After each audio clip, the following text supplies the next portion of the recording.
So on the 15th of April I was at Cartland, come and see a cement train that was going by. My first catch today was 1S52, the 1450 Avanti West Coast service to Glasgow Central from London Euston with 221118 and 221101.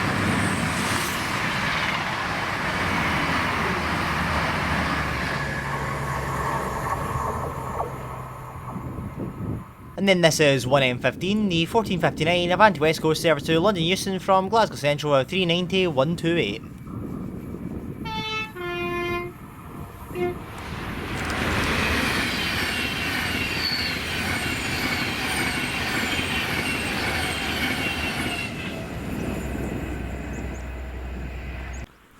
And then this is 2B84, the 1509 ScotRail service to Lanark from Glasgow Central with 385031 and 385034.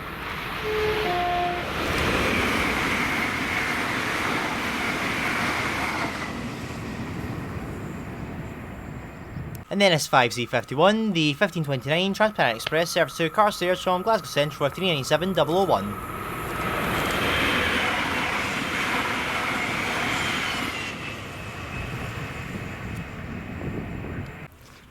And then my last catch today is 4M01, the early 1546 started up at 1540 GBRF service to Carlisle NY from Moss End PD SCGL GBRF with 66723.